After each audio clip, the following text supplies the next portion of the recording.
আচ্ছা, কখনো ভেবে দেখেছেন আমরা কিভাবে ভালো অভ্যাস তৈরি করি আর খারাপ অভ্যাসগুলো থেকে মানে কেন মুক্তি পাই না? হুম। যেমন ধরুন আমরা জানি যে জিমে যাওয়াটা দরকারি, কিন্তু ঘন্টার পর ঘন্টা সোশ্যাল মিডিয়া স্ক্রোল করে ফেলি। এর পেছনের বিজ্ঞানটা ঠিক কি?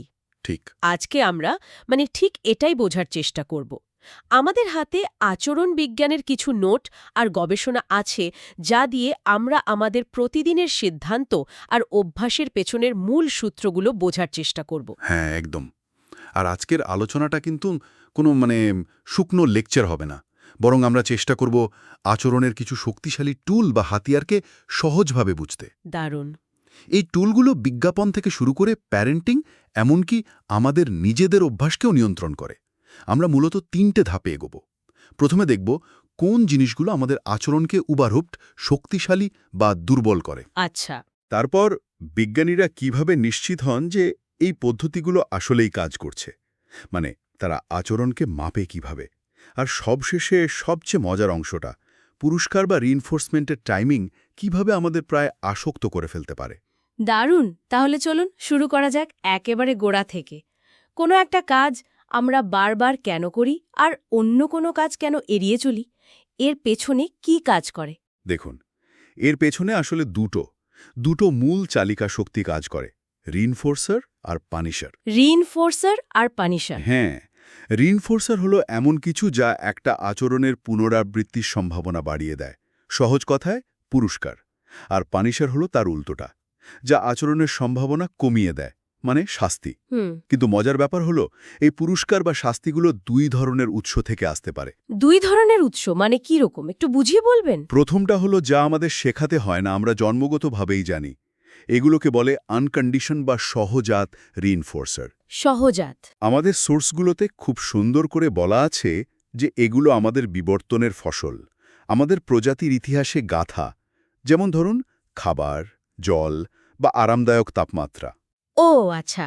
এগুলোর জন্য আমাদের কোনো ট্রেনিংয়ের দরকার হয় না। খিদে পেলে খাবার ভালো লাগবে, এটা আমাদের কেউ শেখায়নি। এটা তো বোঝা গেল এগুলো আমাদের টিকে থাকার জন্য জরুরি। কিন্তু দ্বিতীয় প্রকারটা কি?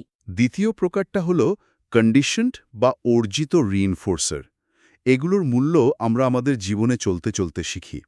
এগুলো আমাদের ব্যক্তিগত অভিজ্ঞতার ফল। যেমন? সবচেয়ে বড় উদাহরণ হলো টাকা।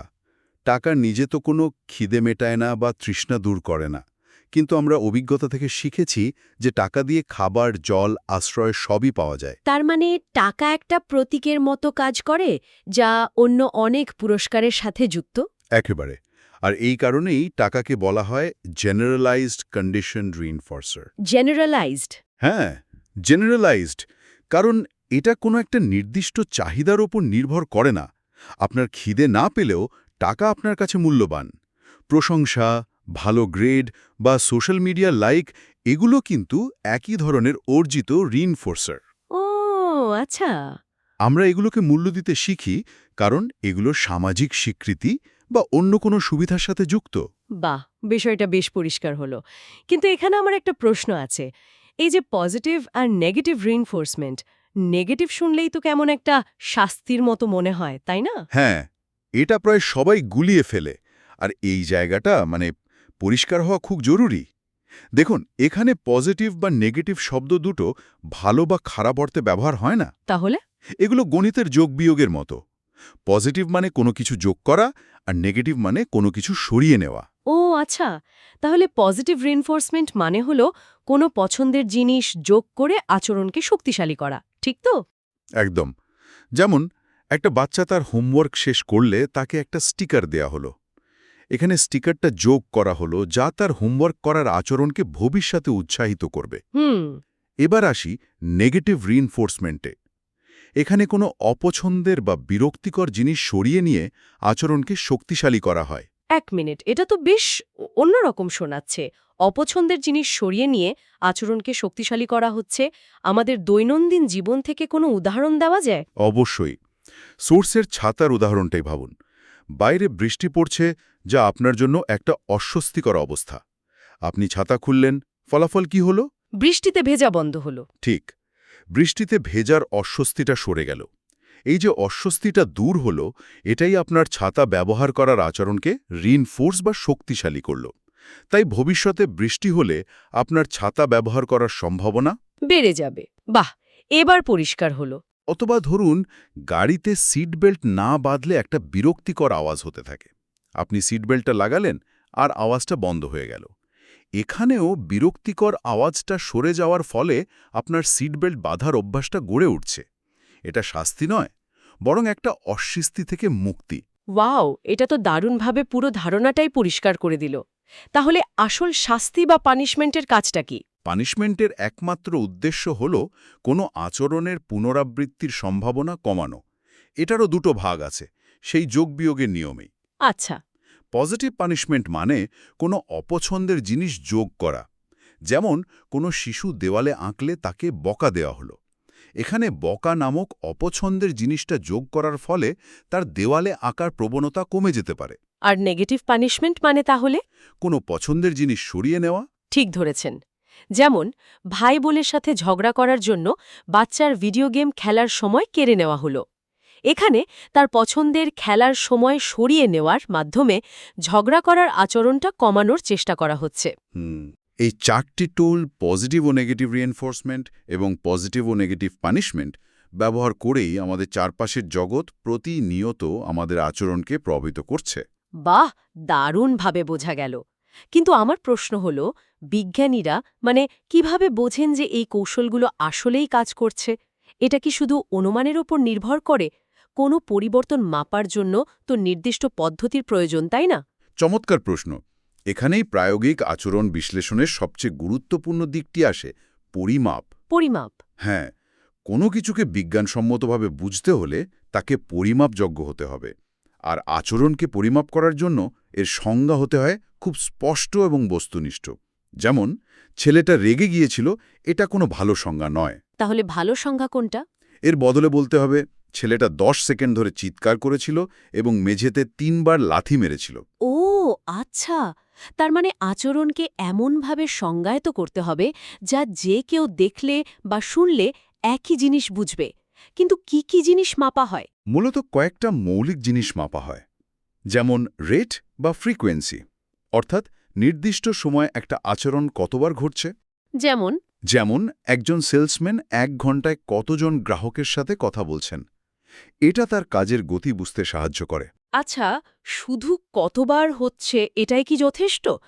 কতক্ষণ ধরে হচ্ছে সেটাও তো মাপা দরকার, তাই না? একদম। আর ওটাকে আমরা বলি ডিউরেশন বা সময়কাল। যেমন একটা শিশু কতক্ষণ ধরে একটানা পড়াশোনা করছে বা একটা বাচ্চা কতক্ষণ ধরে কাঁদছে। হুম। এই দুটো পরিমাপ, রেট আর ডিউরেশন, আমাদের আচরণের একটা প্রাথমিক চিত্র দেয়। কিন্তু আরও কিছু সূক্ষ্ম পরিমাপ আছে যা সত্যি অবাক করার মতো তথ্য দেয়। তাই নাকি? যেমন যেমন? Response latency. এর মানে হল কোনো নির্দেশ বা সংকেত পাওয়ার পর কাজটা শুরু করতে কতটা সময় লাগছে। ইন্টারেস্টিং। ভাবুন, একজন শিক্ষক ক্লাসে একটা প্রশ্ন করলেন, একজন ছাত্র সাথে সাথে হাত তুলল, আরেকজন 10 সেকেন্ড পর। এই ল্যাটেন্সি থেকেই বোঝা যায় কে উত্তরটা সম্পর্কে বেশি আত্মবিশ্বাসী বা মনোযোগী। বাহ, এটা তো দারুণ একটা ব্যাপার। তার মানে গড়িমসি করা বা কোনো কাজ শুরু করতে দেরি করাকেও এভাবে মাপা যায়। একদম। আর একটা মজার পরিমাপ হল ইন্টার রেসপন্স টাইম বা আইআরটি। আইআরটি? হ্যাঁ, এটা মাপে একই ধরনের দুটো আচরণের মধ্যে কতটা সময়ের ব্যবধান আছে। যেমন খাওয়ার সময় এক লোকমা থেকে পরের লোকমার মধ্যে সময়ের ব্যবধান। কেউ হয়তো খুব দ্রুত খায়, তাদের আইআরটি কম। আবার কেউ হয়তো খুব ধীরে খায়, তাদের আইআরটি বেশি। তার মানে আচরণকে একেবারে সংখ্যা দিয়ে মাপা হচ্ছে? ঠিক তাই। এই পরিমাপগুলো আচরণটাকে একটা সংখ্যাগত রূপ দেয়, যা বিশ্লেষণ করা অনেক সহজ হয়ে যায়। তাহলে আচরণকে রহস্যের জগৎ থেকে বের করে পরিমাপযোগ্য বিজ্ঞানে পরিণত করা হচ্ছে। সব সময় হয়তো না, কিন্তু এই পরিমাপগুলো আমাদের একটা বস্তুনিষ্ঠ ভিত্তি দেয়। এর সাথে আচরণের ধরনও দেখা হয়, যেমন টপোগ্রাফি, অর্থাৎ আচরণের শারীরিক রূপটা কেমন। শারীরিক রূপ মানে? মানে একজন ক্রিকেটার কিভাবে ব্যাট ধরেন বা একজন শিল্পী কিভাবে তুলি চালান। আর আছে ম্যাগনিটিউড, অর্থাৎ আচরণের তীব্রতা। কেউ হয়তো খুব আস্তে দরজা বন্ধ করে, আবার কেউ সজোরে। এই সব মিলিয়েই আচরণের একটা পূর্ণাঙ্গ চিত্র পাওয়া যায়। বেশ, পরিমাপের বিষয়টা বোঝা গেল। এটা অনেকটা এক্স-রে রিপোর্টের মতো, যা আমাদের আচরণের ভেতরের ছবিটা দেখায়। আচ্ছা, তাহলে পরিমাপের বিষয়টা তো বোঝা গেল। এবার চলুন আবার ওই পুরস্কারের কথায় আসি। আমার প্রশ্নটা হলো, একটা অভ্যাস তৈরি করতে কি প্রত্যেকবারই পুরস্কার দিতে হয়? না, একদমই না। আর এখানেই সবচেয়ে আকর্ষণীয় বিষয়টা লুকিয়ে আছে। প্রত্যেকবার পুরস্কার দেওয়া নতুন কিছু শেখানোর জন্য ভালো, কিন্তু অভ্যাসটাকে টিকিয়ে রাখার জন্য এটা সেরা উপায় নয়। নাই। হ্যাঁ, পুরস্কার দেওয়ার এই নিয়ম বা প্যাটার্নকে বলা হয় রিইনফোর্সমেন্টের সময়সূচি বা শিডিউলস অফ রিইনফোর্সমেন্ট।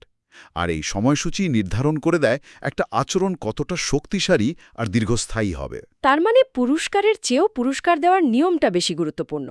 অনেক ক্ষেত্রে হ্যাঁ। প্রথমত আছে কন্টিনিউয়াস বা অবিচ্ছিন্ন সময়সূচি, প্রত্যেকবার সঠিক আচরণের জন্য পুরস্কার দেয়া। আচ্ছা।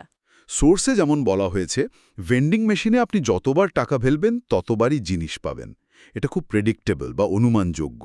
নতুন কিছু শেখানোর জন্য এটা দারুণ, কিন্তু সমস্যাটা কি? সমস্যা হলো পুরস্কার দেয়া বন্ধ হয়ে গেলে আচরণটাও খুব তাড়াতাড়ি বন্ধ হয়ে যায়। ঠিক, ভেন্ডিং মেশিনটা খারাপ হয়ে গেলে আমরা ২-১ বার চেষ্টা করেই হাল ছেড়ে দেব। তাহলে দীর্ঘস্থায়ী অভ্যাস তৈরির জন্য কি করতে হবে? তার জন্য ব্যবহার করা হয় ইন্টারমিটেন্ট বা সবিরাম সময়সূচি, মাঝে মাঝে পুরস্কার দেওয়া হয়, প্রত্যেকবার নয়। ও। আর এখানেই মানুষের মনোবিজ্ঞান অদ্ভুতভাবে কাজ করে। এই অনিশ্চয়তাই আচরণটাকে অনেক বেশি শক্তিশালী করে তোলে। অনিশ্চয়তা। হ্যাঁ, এর মধ্যে মূলত দুটো ভাগ আছে। এক, কতগুলো কাজ করার পর পুরস্কার দেওয়া হবে, যাকে বলে রেশিও। আর দুই, কতটা সময় পার হওয়ার পর পুরস্কার দেওয়া হবে, ইন্টারভাল। চলুন রেশিও বা অনুপাত ভিত্তিক সময়সূচিটা আগে বুঝি। এর মধ্যে প্রথমটা হলো ফিক্সড রেশিও, একটা নির্দিষ্ট সংখ্যক কাজ শেষ করার পর পুরস্কার দেওয়া হবে। যেমন কোনো কফি শপের কার্ডে 10টা কফি কিনলে পরেরটা ফ্রি। আপনি জানেন ঠিক 10টা কাজ করলেই পুরস্কারটা পাবেন। এটা তো মানুষকে খুব দ্রুত কাজ করতে উৎসাহিত করবে। একদম। কিন্তু এর চেয়েও শক্তিশালী কিছু আছে। তাই নাকি? আমি শুনেছি জুয়া বা গেমিংয়ের আসক্তির পেছনে নাকি অন্য কোনো সময়সূচি কাজ করে। ঠিক ধরেছেন। আর সেটাই হলো ভ্যারিয়েবল রেশিও। Variable ratio? হ্যাঁ, এখানেও কাজের সংখ্যার উপর পুরস্কার নির্ভর করে, কিন্তু সংখ্যাটা নির্দিষ্ট নয়, বরং একটা গড় হিসাব। এর সবচেয়ে বড় উদাহরণ হলো স্লট মেশিন। স্লট মেশিন কেন? কারণ ওখানে আপনি জানেন না ঠিক কতবার লিভার টানলে আপনি জিতবেন। হতে পারে 10 বার, হতে পারে 100 বার। এইবার হয়তো পেয়ে যাব বালি অনুভূতি। এই অনিশ্চয়তাই মানুষকে খেলা চালিয়ে যেতে বাধ্য করে। 1 মিনিট। তার মানে কি আমাদের ফোনের নোটিফিকেশন ওগুলো কি একই নিয়মে চলে? আমরা তো জানি না কখন কোনো মেসেজ বা লাইক আসবে, তাই বারবার ফোন চেক করতে থাকি। এক্স্যাক্টলি। আপনি একদম ঠিক জায়গায় ধরেছেন। সোশ্যাল মিডিয়া, গেমিংয়ের লুট বক্স, ইমেল চেক করা, এই সবই ভেরিয়েবল রেশিও সময়সূচির উপর ভিত্তি করে তৈরি। বলেন কি? হ্যাঁ, আপনি জানেন না কোন পোস্টটা ভাইরাল হবে বা কোন মেইলটা গুরুত্বপূর্ণ হবে। এই অনিশ্চয়তাই আপনাকে বারবার ফিরে আসতে বাধ্য করে, যা একটা নির্দিষ্ট পুরস্কারের চেয়েও অনেক বেশি শক্তিশালী। এটা আমাদের মস্তিষ্কের ডোপামিন সিস্টেমকে একরকম হাইজ্যাক করে ফেলে। অবিশ্বাস্য।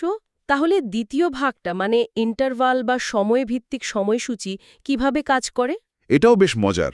এর প্রথমটা হলো ফিক্সড ইন্টারভাল, একটা নির্দিষ্ট সময় পার হওয়ার পর প্রথম সঠিক আচরণের জন্য পুরস্কার দেওয়া হয়, যেমন মাসের শেষে বেতন পাওয়া। হ্যাঁ, এটা তো খুবই পরিচিত। আপনি জানেন যে মাস শেষ হওয়ার আগে টাকা পাবেন না, তাই মাসের মাঝামাঝি সময়ে খুব বেশি কাজ না করলেও মাসের শেষের দিকে কাজের গতি বেড়ে যায়। পরীক্ষার আগেও ছাত্রছাত্রীদের পড়াশোনার চাপ বেড়ে যায়। এটাও একই রকম। ঠিক ঠিক। তাহলে এরও কি কোনো ভেরিয়েবল বা পরিবর্তনশীল সংস্করণ আছে? আছে, এবং সেটাও খুব কার্যকর। একে বলে ভেরিয়েবল ইন্টারভাল। এখানে গড়ে একটা নির্দিষ্ট সময় পর পুরস্কার দেওয়া হয়, কিন্তু সময়টা আগে থেকে জানা থাকে না। যেমন একজন ম্যানেজার হয়তো আগে থেকে না জানিয়েই কর্মীদের কাজের প্রশংসা করেন। তিনি হয়তো গড়ে সপ্তাহে 1 বার করেন, কিন্তু সেটা সোমবারও হতে পারে, আবার শুক্রবারও হতে পারে। কর্মীরা জানে না ঠিক কখন প্রশংসা আসবে, তাই তারা কুজুনি ভালো কাজ করতে থাকে। পপ কুইজ বা সারপ্রাইজ চেকিংও তো তাহলে একই নীতির উপর চলে। একদম। বাহ! তার মানে পুরস্কার কখন এবং কিভাবে দেওয়া হচ্ছে তার ওপর আমাদের আচরণের প্যাটার্ন প্রায় পুরোটাই নির্ভর করে। আজকের আলোচনায় আমরা আচরণের পেছনের অনেকগুলো শক্তিশালী সূত্র জানলাম। সহজাত বা অর্জিত পুরস্কার থেকে শুরু করে আচরণকে সূক্ষ্মভাবে মাপার পদ্ধতি আর পুরস্কার দেওয়ার বিভিন্ন প্যাটার্ন যা আমাদের অজান্তেই নিয়ন্ত্রণ করে, সবই উঠে এলো। এই নীতিগুলো শুধু ল্যাবের ইঁদুরের জন্যে নয় বা শুধু বিজ্ঞানীদের জন্যে নয়, এগুলো আমাদের দৈনন্দিন জীবনের প্রায় প্রত্যেকটা ক্ষেত্রে কাজ করছে। আমরা কেন বিশেষ কিছু অ্যাপ বারবার খুলি, কেন কোনো কাজ ফেলে রাখি, বা কিভাবে নিজেদের মধ্যে ছোট ছোট ভালো অভ্যাস তৈরি করতে পারি, তার অনেক উত্তর এই নীতিগুলোর মধ্যে লুকিয়ে আছে। এগুলোকে বোঝা মানে অনেকটা যেন জীবনের ইউজার ম্যানুয়াল হাতে পাওয়া। সত্যি তাই। এই আলোচনাটা থেকে আমার মাথায় একটা জিনিস ঘুরছে, শ্রোতাদের জন্য হয়তো ভাবার মতো একটা প্রশ্ন। আমরা তো দেখলাম যে টাকা বা প্রশংসার মতো অর্জিত রিইনফোর্সারগুলো খুব শক্তিশালী, কারণ ওগুলো কোনো নির্দিষ্ট জৈবিক চাহিদার উপর নির্ভর করে না। ঠিক। এই ধারণাটি মাথায় রেখে ভাবুন তো, আজকের ডিজিটাল যুগে সোশ্যাল মিডিয়া লাইক বা শেয়ার, যা এক ধরনের সামাজিক মুদ্রা বা স্বীকৃতি, আমাদের আচরণকে ঠিক কতটা নিয়ন্ত্রণ করছে? আমরা কি নিজেদের অজান্তেই ফেসবুক, ইনস্টাগ্রাম বা টিকটকের তৈরি করা নিখুঁত ভ্যারিয়েবল রেশিও সময়সূচির অংশ হয়ে গেছি, যেখানে পরের ডোপামিন হিটটার জন্য আমরা ঘন্টার পর ঘন্টা স্ক্রল করে চলেছি?